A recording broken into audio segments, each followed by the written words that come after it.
রহমান প্রিয় সহ আরো অনেকে শহীদ হয়েছেন।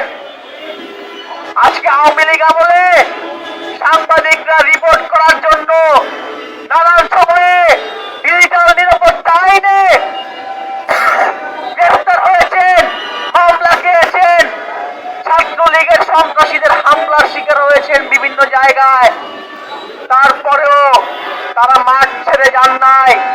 সেই সাংবাদিকদের সংখ্যা কিন্তু সংখ্যায় খুবই কম ছিল, কারণ আমরা ওই দালাল সাংবাদিকদের কথাও ভুলে যাই নাই যারা আওয়ামী লীগের তোষামোদী করেছেন, আওয়ামী লীগের তোষামোদী করে আওয়ামী লীগের ফ্যাসিবাদকে টিকিয়ে রাখতে সহযোগিতা করেছিলেন।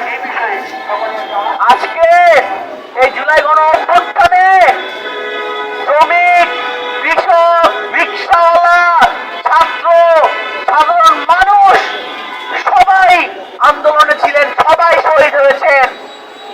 এবং এই আন্দোলনের ভূমিকার কারণে আজকে এই যে আপনারা যারা আজকে স্বরাষ্ট্রমন্ত্রী হয়েছেন, উপদেষ্টা হয়েছেন, আবার অনেকে সমন্বয়ক নাম দিয়ে চাঁদাবাজি করতে পারছেন, আজকে এগুলা করতে পারছেন মানে আপনাদের ভিতরে কোনো ভয় ডর হীন আজকে একটা রাষ্ট্র পেতে পেরেছেন, তার কারণ ছিল এই সাংবাদিক, সাধারণ মানুষ, কৃষক, শ্রমিক, মেহনত মানুষের নির্ভয়ে জীবন দান।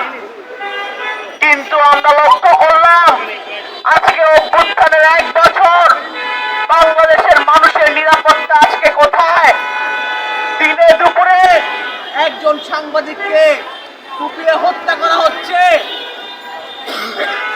একজন সাংবাদিককে কুপিয়ে হত্যা করা হচ্ছে দিনে দুপুরে।